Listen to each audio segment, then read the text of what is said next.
Hello everyone, thanks for joining us for this this webinar on how to use Seneca with Microsoft Teams and Google Classroom.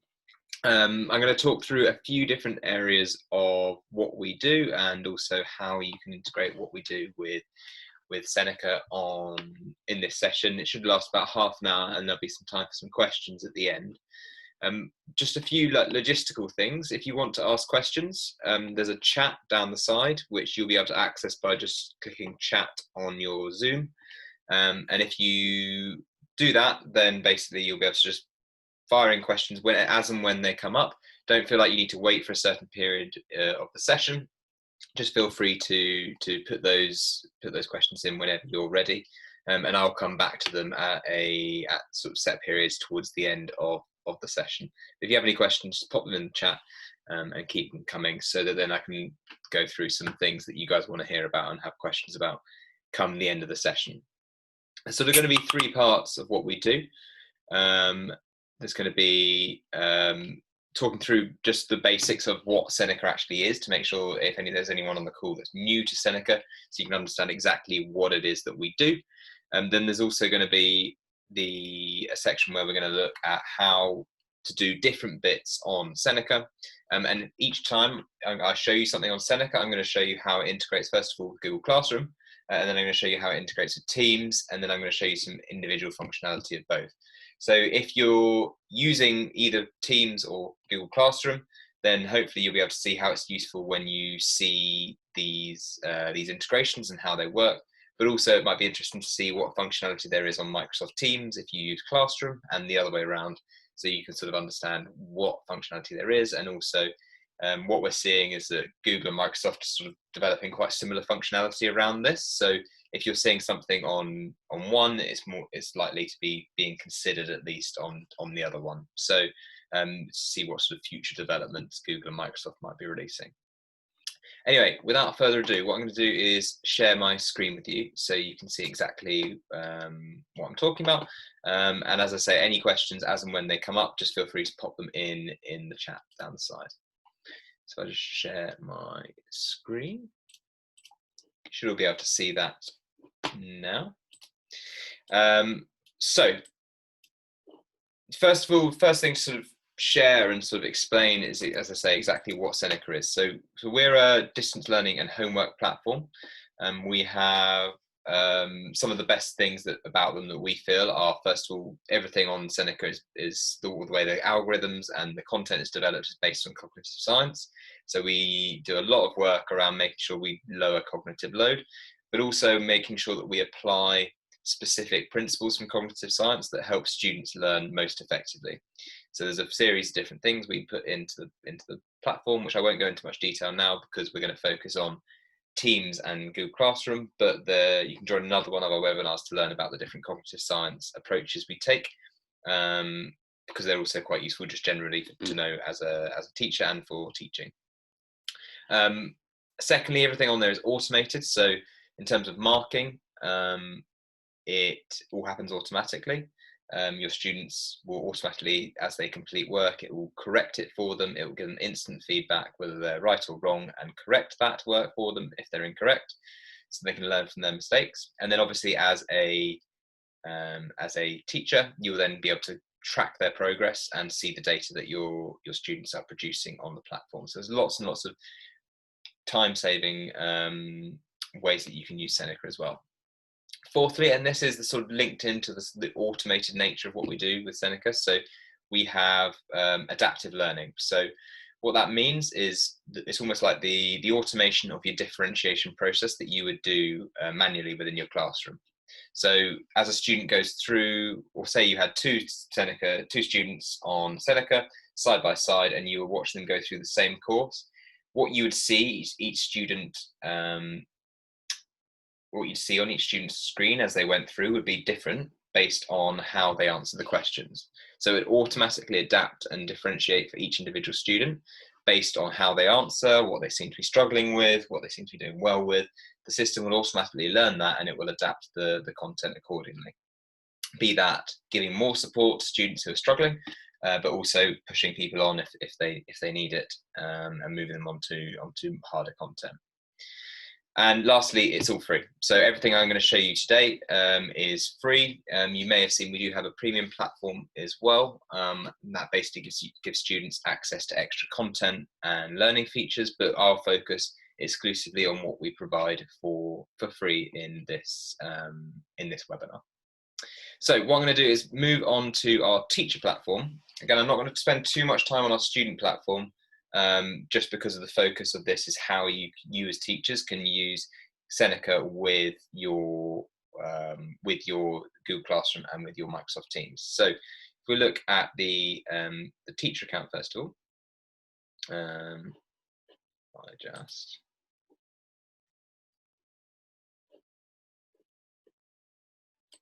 sorry, I can't get to my, there we go. So if we look at this teacher account here, this is an account that has 2 classes here. If you haven't set up a class before, it's basically all you can do. The only button available is create your first class, so it's very easy to set up your first groups. But just to talk you through this first process, if you haven't set up classes or you want to add more classes, maybe thinking about what happens in September, thinking forward, you can create a class just by clicking this create class button.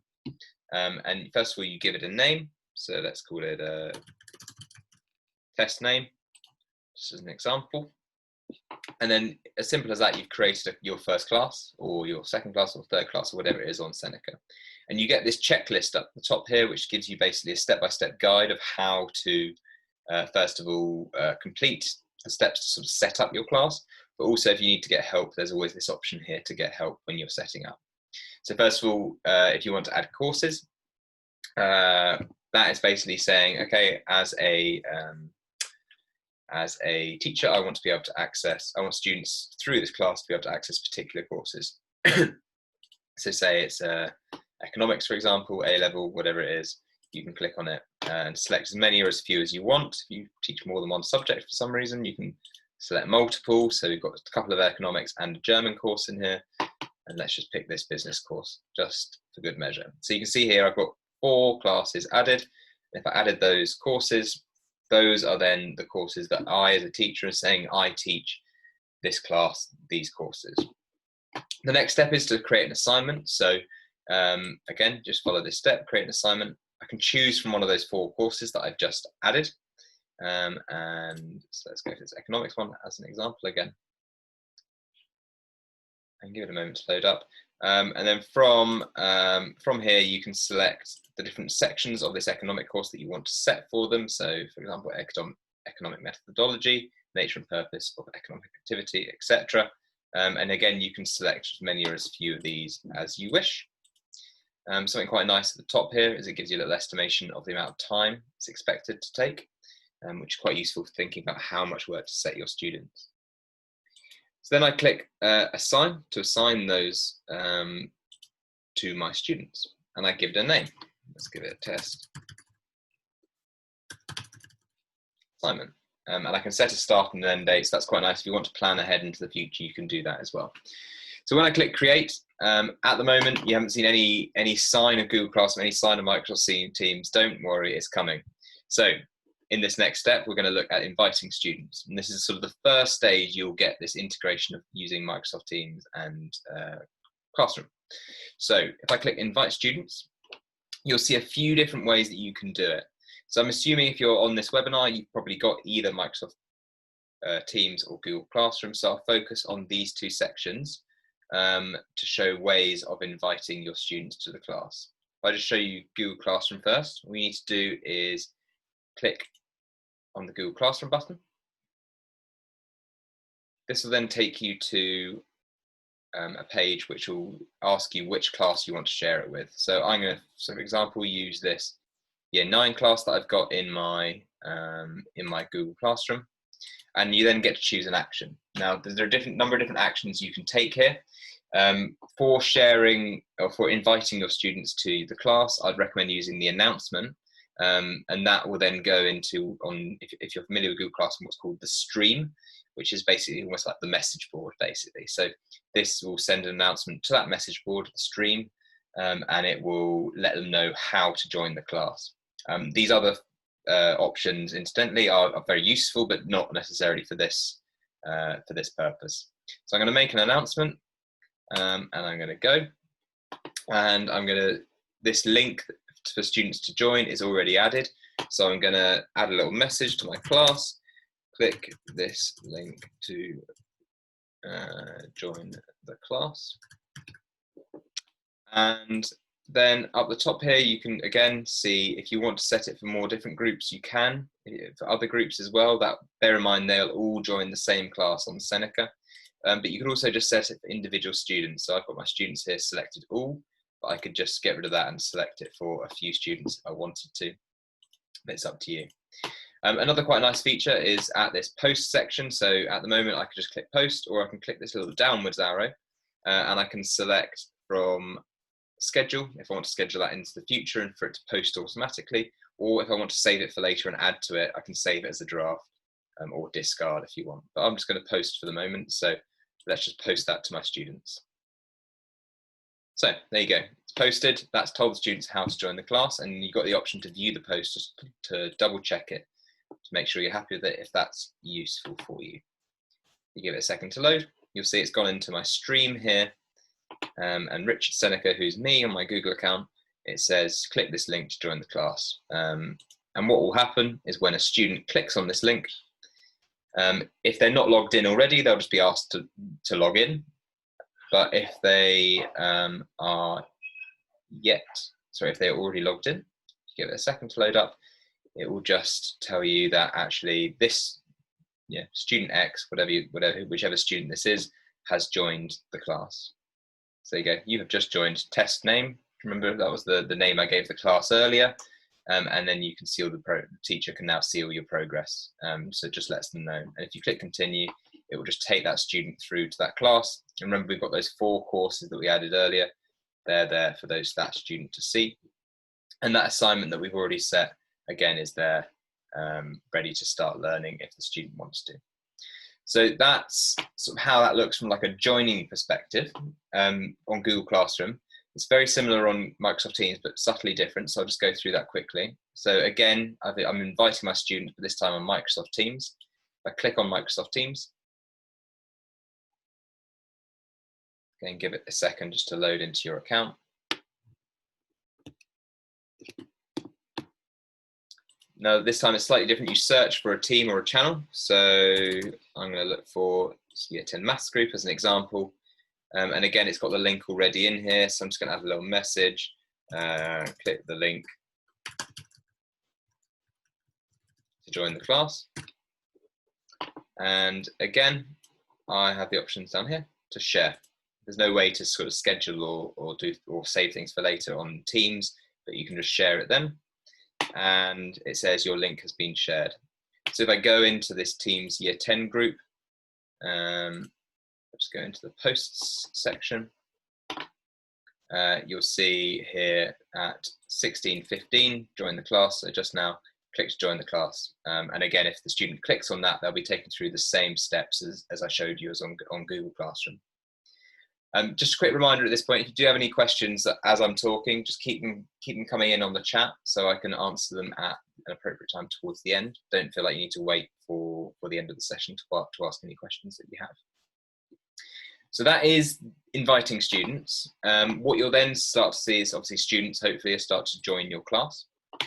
And what I'll do is I'll sort of assume that step happens, and I'll just move into a group that then has some students already set up. So you'll see if I go into this Year 11 group, you'll see it has 30 students already in there.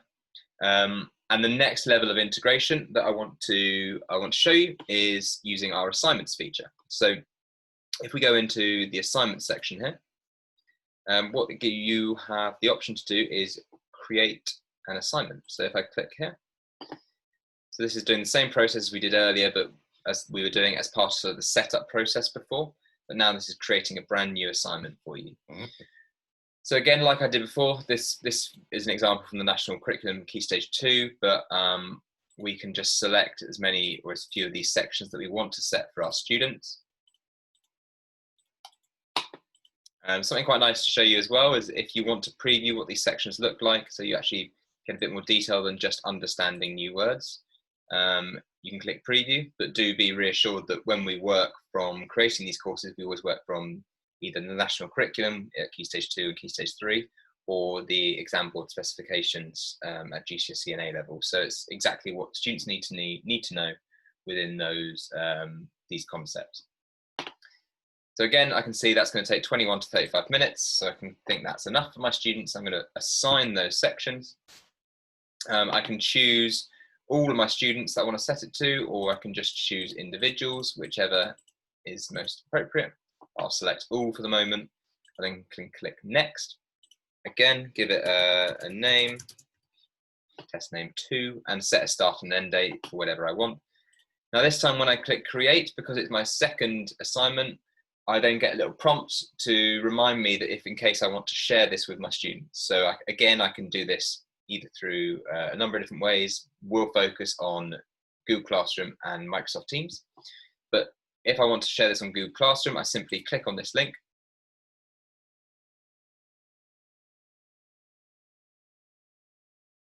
And again, I get the same options as I did before. So I'm going to select this same Year 9 group. And this time I'm going to choose a slightly different action. So I'm going to choose create an assignment because I'm making an assignment, so it makes sense to use an assignment on Google Classroom just to keep that terminology the same.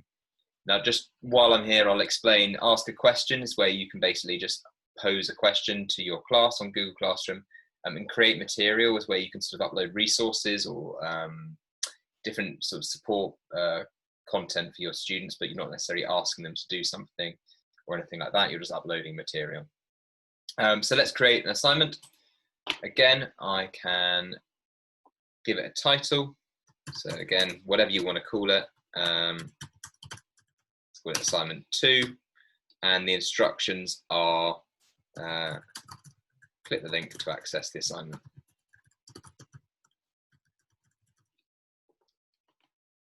So there's a few options down the side here. We can again choose to do it for multiple classes if we want. We can give it a number of points. If you're using the marks feature in Google Classroom, that's quite useful to do, or you can just leave it as unmarked, it's up to you. And again, you can set a due date for the assignment that you're setting. Now, the last thing that's quite useful, quite handy, is within Google Classroom, you can basically arrange your assignments by topic. Now, I'll come back to exactly what that looks like in a moment, but for the time being, I'll just select no topic. And again, if you want to schedule or save it as a draft, you can do that as well. But again, I'm just going to assign for the time being.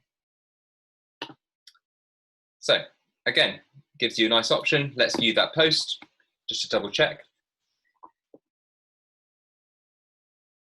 Give it a second. Again, it will go into the stream. So you'll see this is the first thing I posted during the class, and then I've added this assignment here.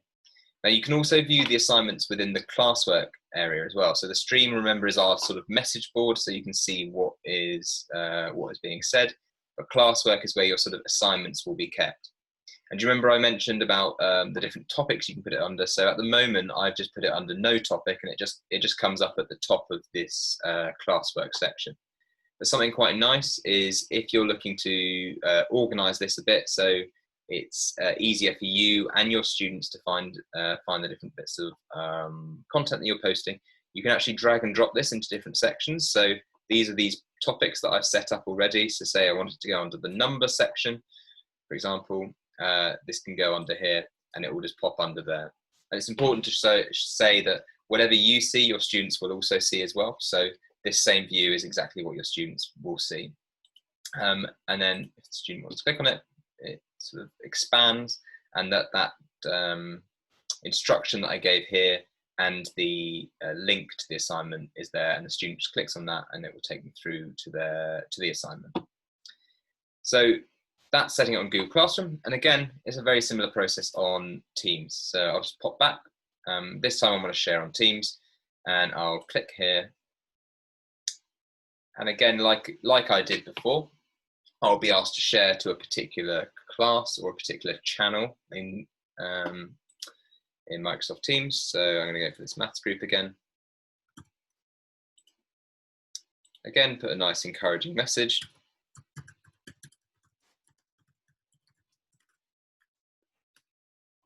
and then you click share and it will send it through to that, whatever channel you selected. So again, let's just double check.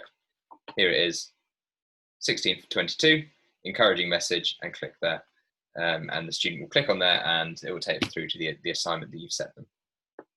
So there's sort of two basic integrations. Obviously, when data starts to come in from your students completing assignments, obviously there's going to be lots of useful stuff there for you to first of all identify what your students have been struggling with, but also thinking about resetting that as well, potentially if your students need it. So again, obviously at the moment, no one's completed this because I've just set it.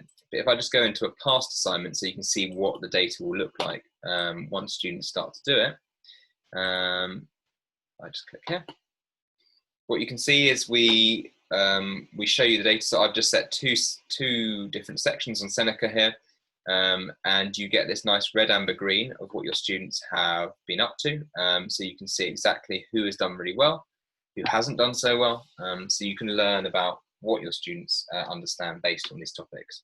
The other nice thing is you've got this status, so cross meaning not yet completed, and tick meaning completed, and then it would be a timer if it was completed, but it was completed late. Doesn't look like anyone's fit that bill on this occasion. The other quite nice thing is you can sort by any of these columns. So at the moment I can sort worst to best or best to worst, so you can identify which students are struggling the most. And then you can also choose from different metrics. So at the moment I've got best score selected. I could choose worst score, I could choose average score, and the data would just change each time accordingly, most recent attempt. And yeah, so there's a number of different options you can change there. You can also choose number of attempts and total study time. If that's whatever is useful for you, you can do that and have a look. So the other thing to say at this point is we can export this to CSV. So whatever is on your screen at the time, if you want to download it as a spreadsheet, you can do that just by clicking on this button. It will create a nice spreadsheet. And then the other option is this Smart Reassign, which is a new feature we've just released actually, which is we're really excited about. But what you're basically going to be able to do with the Smart Reassign is you're going to be able to, at the click of a button, basically reassign work based on students' performance. So if I click here, you can choose which sections you want to reassign. So you want to reset it for students who haven't completed the work yet.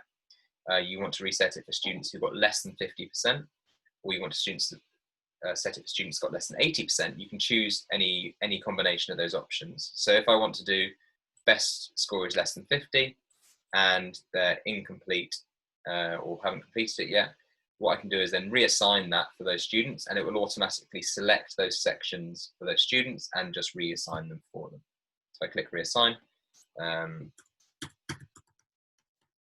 I can reassign it, give it a name, whatever name I want. Again, set a start and an end date if I wish, and reassign it. And again, if I wanted to, I could go through that same process of sharing it on Google Classroom or sharing on Microsoft Teams that I showed you a moment ago. But we'll not do that for the time being because I've just shown you that. So obviously there's lots of nice data you can get from this, but then there's also some other areas of data. So there's going to be assignments is what you use to sort of show your students what you want them to do. So I want you to do X, Y, Z, but students may also be using this independently, and we want to make sure that that data is available to you as well. So you can use this Insights feature, which will basically show you data in a very similar way to assignments, but it will allow you to choose specifically what sections you want to see data for. So again, you can choose the courses that you want to see data for. You can choose the metrics. So those same metrics we had before are available here to choose. And you can also choose a date range. So at the moment I've got last 30 days selected, but you could choose the last 24 hours, 7 days, last year, or you can also do a custom date range as well if that's what you prefer. Let's go last year for an example. And I want to see data from various different sections, so I can choose those sections in the same way as I did before when I was setting assignment. I can choose those sections, again, as many or as few as I want. And then I can click select, and I want to see data for those, and you give it a second. And there you go, all the data pops up for your students, and you can see their independent learning there as well. So There's lots and lots of data there available to you to use, which you then use in whichever way is useful to you and your students. Now, the final way you can see data on Seneca is sort of the highest level overview. So I guess you could use it for things like checking that students have actually been on, just like generally seeing that they're completing work is in this students area. So you can see basically the high level statistics of how much learning time they've spent, what their average score is across all sessions, how many sessions they've completed, and also how many correct answers they've got. So you can use that to understand whether your students have been on or off. And if you want to drill down into the data to understand what your students are struggling with or what your students are doing well with, you can use insights or the assignments. And again, anywhere that there is data, you can export it to CSV, so you can download it as a spreadsheet if that's useful to you. So one more thing I want to show you before I finish, and if there's any questions on any of that, please do keep them coming in. As I say, just pop them in the chat on Zoom. But one last thing, which is a really nice feature on Microsoft Teams, and we really hope that they'll bring a similar thing out on Google Classroom, is if you go onto here, you can see I've added a Seneca tab. And what that allows you to do is basically embed Seneca or any website or the various third-party apps as well into your Microsoft Teams account. So you'll see here in this maths, I've just got Seneca, and that comes up with with something for me logged in, and I can just get access to the different areas of Seneca that I want to. It just works like our normal website would. So to get that to work, what you need to do is just need to click this. Sorry, show you that again. So there's a little plus sign next to the different sections at the top. So you've got posts, which is like the message board function on Teams. You've got files, which is where all your files will be saved. You've got wiki, which is like the community message board, and to put content in there. And then you've got this plus section, if we assume that Seneca wasn't there. So what you can do is press plus. You can choose from a number of different options. There's loads of useful stuff in here, like third-party apps and things like that you may find useful. But what we want to do to add Seneca is just use this website app here. You press on that. Let's call it Seneca 2 because we've already got Seneca 1. And what you want to do is just copy from the URL of our app. Is this https ://app.senecalearning.com, and just paste that in there. For that to happen. You can choose whether you want to post to the channel about this or not. I'll leave it off for the moment. But once you click save, as simple as that, you've then got Seneca 2, which will load and it will show you that, that page. And whichever person is logged in on their account, this will show them specific to them. So if you as a teacher access this, it will show you your account. If the student accesses it, it will show them their account. As long as they're logged in correctly. So that's basically all I want to show you on Teams and Classroom and how Seneca links up with those two. I'm going to just stop sharing my screen for a moment and see if there are any questions that you guys have, and then hopefully we can see what is useful. So, right. So just to run through a few questions, I'm just having to scan through them now as we speak. So a question about other ways to share Seneca. So yeah, this is specifically looking at, this is from Ellie Russell. This is specifically looking at Teams and Classroom, but you can still obviously share the link in any other way through Show My Homework or any other email or anything. Yeah, any way that you can share a link, you can do that, or you can also share the class code on Seneca as well. So, question from Kalpesh. Is there a way to allow students to only access certain parts of a topic within a subject in Seneca, e.g. to prevent students running ahead of others?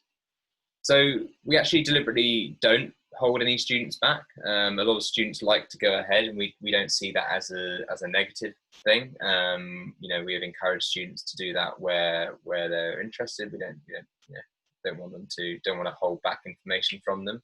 The way that you would use Seneca to make sure that happened, in case you if you wanted to, is what you'd do is you use our assignments feature. So you'd say, students, I want you to complete X, Y, and Z using the assignments feature that I showed you earlier. And that will basically then allow you to direct your students to which sections you want them to do. But there's no way of preventing them from going further if they want to do that. So,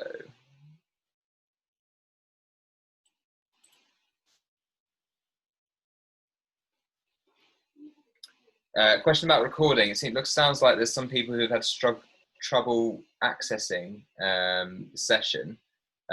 So there shouldn't have been a password on the session. So I apologise if there was. If you were unable to access or you missed any of it for any reason, then I'll upload this this session to our Seneca CPD YouTube channel. So if you just search Seneca CPD, it will come up, and I'll upload this session so you can catch up on it at a later date.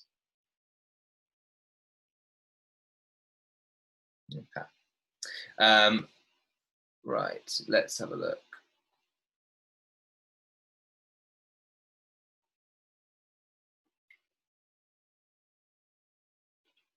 Okay, lots of questions about that. So apologies if some people have had difficulty accessing the session. So a question from Noor. I hope I've said your name correctly. So if you are going to smart reassign, but you have some students who have achieved the goal that you want, if you're exporting the link to Google Classroom, wouldn't the students who have already achieved what you were looking for then have an incomplete assignment? So when you reassign work on Seneca and you share a link to it, when a student clicks on that link, only students who have been given the smart reassignment will be able to actually see the assignment. So if they don't have anything assigned, it will just take them to their normal Seneca page. If they do have something to complete, it will just take them to that. So there'll be no incomplete assignments on Seneca. So yes, you don't need to worry about that basically. Okay, question from Claire. If a student completes the assignment in Seneca, does the work appear as done on Google Classroom, or does the student need to click that it's being completed? So at the moment, there's no data shared between Google Classroom and Seneca. So that's something that we're looking to change and make better in the future. But at the moment, the student would just need to click that they've completed it. But be assured, I guess, if you've set an assignment on Seneca, you want to see who's completed it and who hasn't, it will obviously show on your Seneca account whether your students have completed it or not, and also obviously how well they've done. So you can use it for that purposes as well. Okay. So yeah, so if you want any of our questions about like getting instructional videos, the best thing to do is look at our help pages. If you're struggling to do something, so if you, for example, just typed in Google Classroom into our help pages, you'd come up with some resources to help you get to grips with that. The other place to go is look at our Seneca CPD YouTube channel, which I mentioned earlier. Just search YouTube for Seneca CPD. It looks like Ruben's shared the link already, so thank you for doing that, Ruben. Okay, another question. Question from Aaron. Is there a shortcut way to set Seneca assignments in Teams assignments without copying and pasting the assignment link, please? So that the method I showed you earlier, where you basically, once you've created an assignment, you can then click share to Teams, and that will pop up straight away as soon as you've created the assignment, and that will then be able to allow you to share the link automatically with your students on Teams, and you can also use that on Google Classroom. Question from Amy about data and data transferring across to Microsoft Teams and Google Classroom. So as sort of mentioned earlier, with the data will not transfer as it stands. We're looking to improve that in the future, but as it stands, the data will be available for you on Seneca for you to have a look. Question from Laura about rubric and mark schemes. So on the way Seneca works is it's not necessarily, as I said, each session is individualized to the individual. So It's personalised. As a student goes through the session, it will be specific to what they need to do, basically. So yes, there's no specific mark scheme, but as students go through as well, we're focusing on the learning here. So students will get will automatically have their work corrected for them as they go. So if they get incorrect answers, it will be corrected for them, and they'll also find out if it's correct automatically as well. So there's not really a need for the mark scheme as such. Okay. Great, that looks like all the questions. If there are any other questions or any follow-up questions to things I've said, please just pop them in the chat now. Otherwise, thank you very much for joining on your Friday afternoon. And yeah, we look forward to seeing you again soon. If you have any questions, you can get in touch with us on our help pages, which is help.senecalearning.com, or you can contact us on our chat through our website as well. But what I'll do is, by you guys coming today, you'll have be able to get access to a certificate for your attendance. So look out for the email that comes to you in about, I'll try to send it in the next 20 minutes or so, so you can get access to that certificate, and just apply for it through the email I send you. Just a quick question, one last question that's come in from Claire is, can we assign 2 teachers to 1 class? Not yet, but soon is the short answer. So that obviously is something you can do on Teams and Google Classroom, but you can't yet do that on Seneca. But we're hoping it's going to be something that's ready for September, but don't hold us to that. There's quite a lot of work that we need to do in order to allow us to provide 2 or multiple teachers to 1 class, but it's something that we're actively working on. So yeah, thanks Ruben for sharing that link. If you want to see our CPD YouTube channel, then click on that link that Ruben's just posted. But otherwise, have a great evening and a great weekend. And thank you very much.